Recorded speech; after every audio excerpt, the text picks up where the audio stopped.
Huh? Seems like we're one seat short, doesn't it? In the private room of a restaurant, there was only one vacant seat at the table. Today was my niece's second birthday. I invited everyone for a birthday celebration, my sister-in-law had said. At the table were my in-laws, my sister-in-law and her husband, and the guest of honor, my niece. But there was only one empty seat. We only prepared seats and meals for family members. If you really want to join, outsiders should naturally bring their own lunch. There's no place to sit, though. But you said to come as a couple.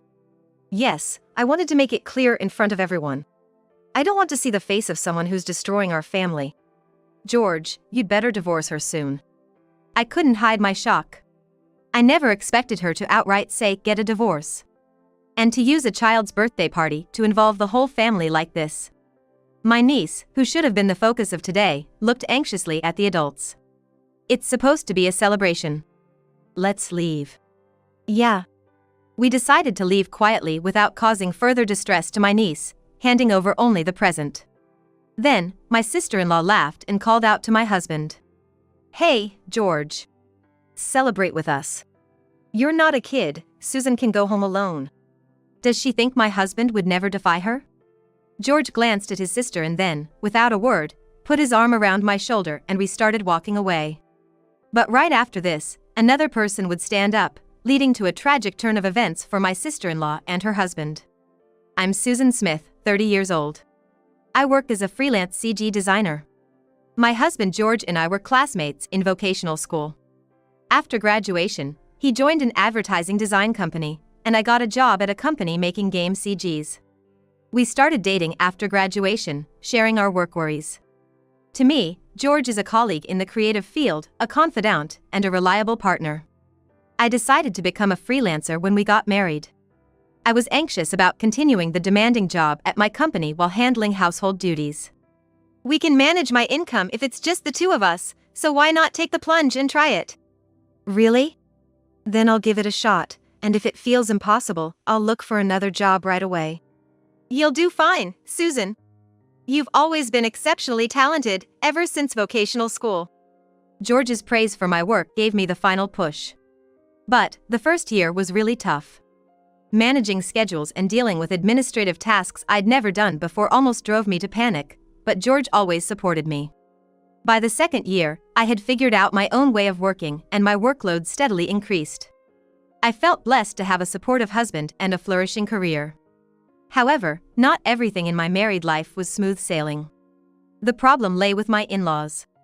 I think my mother-in-law and my sister-in-law, who was pregnant at the time, disliked me from the first time I went to greet them. The two of them, greeting me at the front door, clearly weren't welcoming. Really, George, you're marrying her? Can she even have kids? My sister-in-law and mother-in-law would frown whenever they saw me. Maybe it's because I'm 5 feet 0 inches and look especially tiny next to George, who's 5 feet 9 inches, but this felt rude for a first meeting. Mom, that's rude! George said angrily on my behalf, so all I could do was force a smile. But what my sister-in-law, Mary, said was even worse. Is she the root of all evil? Recently, George, you've started speaking up like an adult, all because of her influence, right? So annoying. I was disheartened right away, greeted with such words at the entrance. It was clear that George's lack of confidence stemmed from these two. Despite his excellent work since our student days, George couldn't accept compliments and often belittled himself. When we entered the house, George's father and Mary's husband, Ken, were waiting in the living room. It's good to see you. George is always grateful for your help. I'm truly happy to have such a lovely woman joining our family. George's father welcomed me with a smile, and I finally felt relieved. Nice to meet you, I'm Ken Grubb, George's brother-in-law. We're expecting a baby soon, so I hope we can get along as a family. Ken was so kind that I wondered how he ended up marrying Mary. He seemed a bit like George. Hey, Mom. Aren't you going to serve some tea? Oh my! I got so excited. Please, Susan, have a seat here. In front of George's father, the two women were as sweet as if their earlier attitude had been a lie. George's father, a man of craftsmanship, held a strong presence as the head of the household, and it seemed neither his wife nor Mary could oppose him. George's father ran his own business and, though he was over 60, he was still actively working. It was because of him that I continued to interact with George's family. Otherwise, I would have cut ties with his mother and sister a long time ago. When we started thinking about marriage, George told me about his family. His father was self-employed, and his mother was a stay-at-home mom. At first, they worked together, but his mother couldn't grasp office work, so his father gave up and left her to handle just the household. Mary was good-looking and smart, so Mom has always been attached to her. His mother, lonely at home, probably became dependent on Mary, her firstborn. Mary might have a difficult personality, but she was certainly a pretty woman. I wasn't neglected or abused, but growing up constantly compared made me feel like a bundle of complexes. George said with a sad smile. What about your dad? Dad was mostly away for work. Mary is 5 years older, so I couldn't oppose her, and Mom always sided with her. That's still how it feels at home. It seemed like George's family home wasn't a good place for him. When his father wasn't there, Mary held absolute power in the house, and even now as an adult, George couldn't refuse her demands. It wouldn't be wrong to say he was brainwashed. That's not right. George, you're talented and your work is recognized. You're an adult now, you can say no to things you don't like. Every time I heard about George's past, where he lacked confidence since our student days, I got angry. Every time George belittled himself, I'd say, George, you're strong. I admire you. I don't know if it worked, but his behavior started changing slowly. Despite this, I wanted to keep a distance from his family, but Mary, who wanted to use George, kept contacting us. Our marriage tightened George's purse strings, but I knew Mary was still wheedling pocket money from him. He hadn't completely broken free from her demands yet. The year we married, Mary and her husband had a baby. When Mary was about to give birth, she called George. Hey George? Buy a baby seat and stroller for the baby shower. I'll send you the product images later, okay? Mary nonchalantly requested expensive international brand items from George. Shocked by the cost, I intervened, and we decided to give a joint present and $2,000 in cash for the baby shower. What? I sent you the images. This isn't nearly enough. A good stroller and baby seat can be bought for $2,000. If you want something more expensive, you should pay the difference yourself. What? I asked George. What do you mean by just $2,000 for your only sister's baby shower? Later, Mary called us. Likely thinking George would comply with anything. Sorry, sis.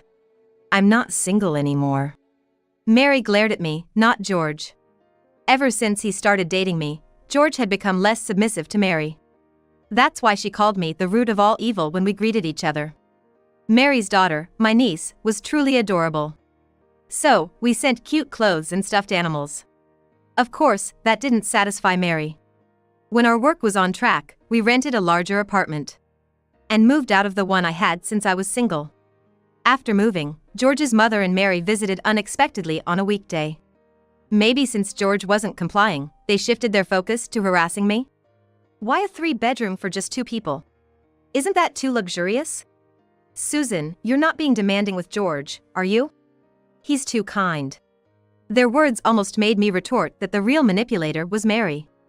I remained silent. George might want to start his own business, so we wanted separate workspaces. Even so. They nodded to each other, cold glances directed at me.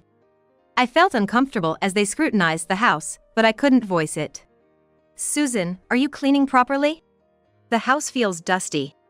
George comes home tired from work, so do your household duties properly. Yes, sorry, I do it in between work. You're a designer, right? Your computer screen looked like you were just playing. Can you even make pocket money with that? They couldn't understand my work, seeing it as a hobby for a housewife's pocket money. Well, maybe my computer screen did look like I was playing. Well. I do make a bit of pocket money. Wow. Then treat us next time. Taking care of your husband's family is also a wife's duty. Right, be nice to Mary. I couldn't help but smile bitterly. Why should making pocket money mean I have to treat Mary? Their presence made work impossible and just drained me. Later, I asked George to stop the unannounced visits, but Mary's invitations were persistent, forcing us to host several times a month. Who knew I'd understand George's inability to refuse? Looking back, Mary probably didn't like that we, childless, lived in a large apartment. Susan, we decided to buy a condo. A year after we moved, Mary and her husband ostentatiously bought a condominium larger than ours. It was an expensive property, but Mary, after leaving her daughter with her mother, started working part-time as a cashier at a supermarket. Thankfully, this meant fewer visits to our house, and peace finally returned to our home. It was a little while after our move that George's father came to us for advice. Since getting married, I had developed a good relationship with my father-in-law, who also runs his own business, and we could discuss work matters. George, Susan, I'm sorry to ask, but could you help me out with some money? It was the first time George's father had ever asked us for help. After hearing his detailed situation, we agreed to send a fixed amount of money every month for a limited time. George said he would handle it, but his income alone wasn't enough. So I'll contribute. George, you're the breadwinner of our house, so make sure you support our living well. George looked surprised and then said, okay, slightly embarrassed, rubbing his nose. But, Mr. Smith, please understand, if my job goes away, I won't be able to help. I understand. I'm really sorry. Thank you. Watching my father-in-law apologize repeatedly, I felt happy that I could finally be of use to George's family. About 2 years later, I found out I was pregnant. We were just talking about wanting a child, so when George saw the positive pregnancy test, he cried with joy. Susan, thank you. I'll be a great dad. Really? Even better than you prioritize Mary? No. I'm not going to give Mary any more financial help. That's a promise. After laughing at George holding the pregnancy test high, we hugged and cried together. It was also a declaration from George that he was no longer just a brother who couldn't stand up to his sister. As I entered the safe period of my pregnancy, we were discussing when to tell George's family when we received a call from Mary. Come to our child's birthday party at a restaurant next week, both of you. Ah, she's turning 2 already? We'll definitely be there. George, now expecting his own child, seemed to feel even more affection for his niece. On the day of the party, when we arrived at the designated restaurant and were guided to the private room, we found Mary and her husband, the in-laws, and the niece already seated. Sorry, you're already here. Happy birthday to the little one. Huh? It seems like there's one seat short. There was clearly only one empty seat, and the table was set for one less than the number of people. Yes, Susan, we didn't prepare a seat for you. We can't associate with someone who makes my wife sad. What? What are they talking about? Ken, Mary's husband, continued, looking at me. Why do you think you have the right to tear apart my wife and George? Ever since you married him, it's been hard to contact George. I started to understand Mary's intentions. She must have fed Ken lies about me to create a situation that favored her. Mary smirked triumphantly when our eyes met. We only prepared for family members. If you really want to join, outsiders should bring their own lunch, though there's nowhere to sit. But I was told to come as a couple. Yes, I wanted to make it clear in front of everyone. I don't want to see the face of someone who's destroying our family. George, you should divorce her soon. I couldn't hide my surprise. I thought Mary wanted to separate me and George, but I never expected her to outright say get a divorce. George, I hear you're under Susan's thumb. Working hard but having no freedom with money. Ever since finding out about my pregnancy, George had firmly refused any financial requests from Mary. That must be why she labeled me an intruder. But to use a child's birthday party to involve the whole family like this. George, silent next to me, pulled me closer as if to protect me. The niece, the supposed star of the day, looked on anxiously at the adults. It was supposed to be a celebration.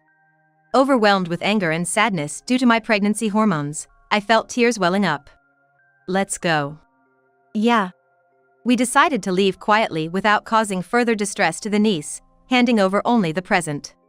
Then, Mary laughingly called out to George. Hey, George. Celebrate with us. Susan can go home alone, you're not a child. Did she really think her brother would never defy her? George glanced at Mary and then, without a word, put his arm around my shoulder and we started walking away. Then, there was the sound of a chair being pushed back. I'm leaving too. George's father announced as he stood up, gently patting his granddaughter's head and saying, sorry. Mary seemed panicked by her father's unexpected move. What's going on, Dad? I explained about Susan before they arrived. She's a curse, you know. George's father sighed heavily in exasperation. If you really believe that, you're foolish. The money Mom has been sending you is actually from Susan's assistants. What? What are you talking about? That can't be true. Today is our granddaughter's birthday party. It's ridiculous for you to leave. George's mother grabbed his father's arm in a panic. Mr. Smith, what do you mean by this? You've been sending Mary money? Ken interrupted, addressing George's father. Yes, despite working part-time 5 days a week and struggling with living expenses since buying the condo. I'd like to understand this better myself. Mary said that to you? Why would she do that? Ken looked perplexed at Mary, then remained silent as if realizing something. George's father, glancing down at his wife gripping his arm, said with a quiet but angry voice. You'll be staying with Mary for a while. We'll discuss the details later. For now, please celebrate your granddaughter's birthday without us. He placed some money on the table and left quickly, leaving us stunned. We followed him out of the restaurant. Outside, George's father apologized to me. I'm sorry for what Mary did. I wanted to see her true intentions, never expecting her to demand a divorce. Dad, Susan, I'm sorry. I should have been stronger. I gently patted George's back. It wasn't his fault at all. We then went to eat together and told George's father about our relationship with Mary and everything that had happened. George, I'm sorry. I failed to notice as a father. I was too caught up in work and neglected parenting. Seeing both George and his father crying, I felt George's heart was finally being healed. When we told him about my pregnancy, he was genuinely overjoyed. Actually, I've been thinking about something, George's father said, sharing some surprising news. He suggested we meet again later to finalize discussions. When we got home, George's phone had a message from Mary. You didn't give me a birthday gift. We couldn't cancel the food, so you need to pay extra for that. Exhausted, I saw George energetically reply, like hell I'm paying. Idiot. It was clear he had finally cut ties. 2 weeks later, George's father called us to visit Mary's family's condo. The niece would be looked after by a neighbor. As soon as we all gathered, George's mother started questioning. So, what's this about Susan's assistants? George's father explained that his business had slowed down, and his physical ability to work had decreased. He had taken loans from financial institutions and was struggling to pay them off, which led him to ask us for help. You insisted on a certain amount for living expenses, but you were sending some of that money to Mary. I trusted you to manage our finances, and I'm disappointed. What? I checked our savings for retirement recently, and discovered you used some of it for Mary's condo down payment. George's mother turned pale. She had been in charge of the household and finances, and George's father had completely trusted her until now. Apparently, there were sufficient savings for retirement, but Mary's insistence on buying a condo led George's mother to secretly use those funds. Now we're broke. I've been asking George and Susan for help, but you've been sending Mary unnecessary monthly support of $1,600. I had no idea it was that bad. How old do you think I am? I can't work forever.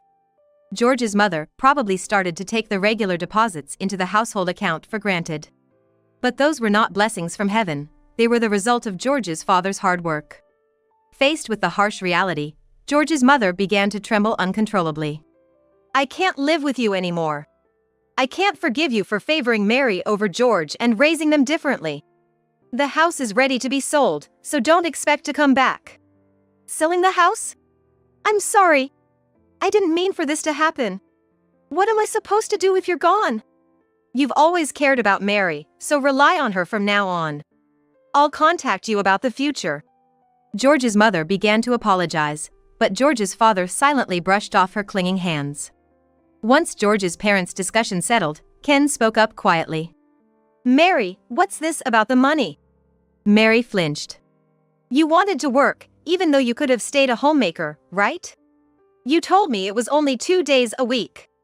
Now it was Mary's turn to turn pale. Ken's inquiry prompted George's mother, who had been crying, to respond. What? She works 5 days a week. I've been taking care of our granddaughter during that time. I even said money because Ken's earnings weren't enough. Quiet. Mom, just keep quiet. What are you talking about? You're the one who lied to make me send money.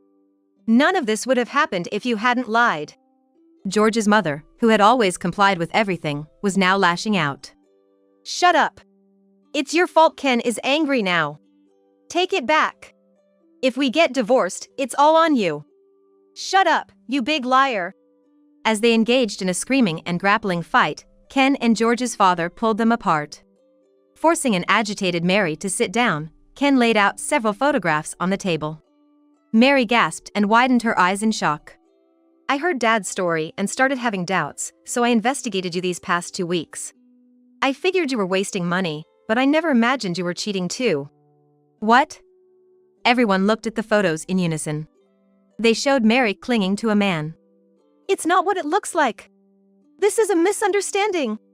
It turned out that Mary had been spending her part-time income, money from her mother, and allowance from her husband on shopping and her affair.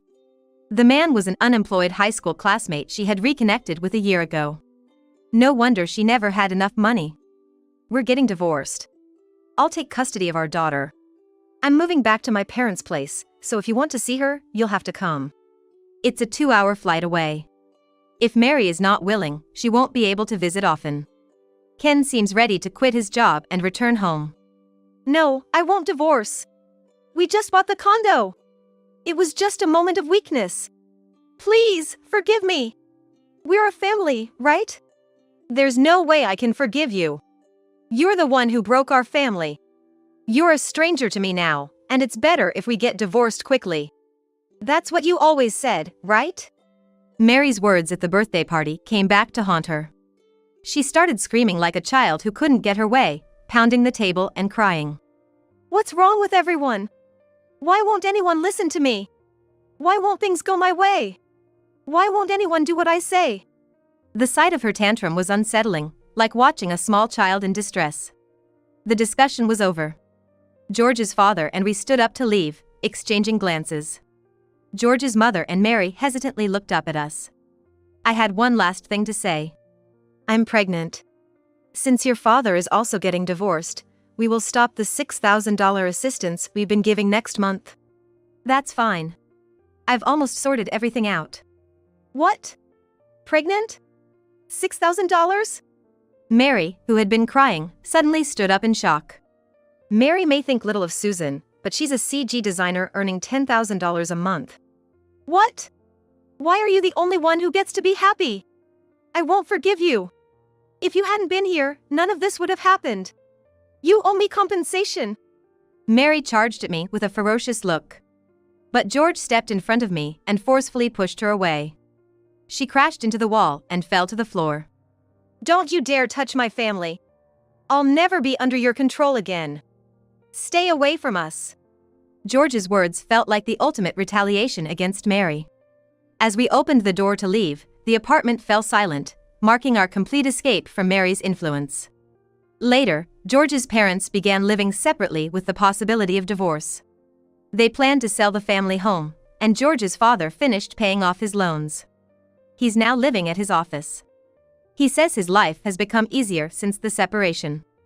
George's mother rented an old apartment, receiving $500 for rent and living expenses. Recently, she started working as a cleaning staff at a condominium, probably learning the value of money. Mary was divorced soon after. Despite her mother paying the down payment, Mary couldn't afford the mortgage payments, so the condo was put up for sale. Ken gained custody of their daughter and moved back to his hometown, thanking me for understanding their situation. Mary, with nowhere else to go, moved in with her mother. She's working multiple part-time jobs to pay alimony and child support. It seems their relationship changed with their living arrangement, as George's mother is complaining to relatives about wanting to kick out Mary, who contributes nothing to the household expenses. Working for her own money might finally be giving George's mother some sense of normalcy. My due date for childbirth is approaching soon. Once the baby is born and we've settled down, we're considering buying a house and possibly living together with George's father. Next year, George is planning to start his own business, so we're thinking of working together to balance our jobs, household chores, and childcare.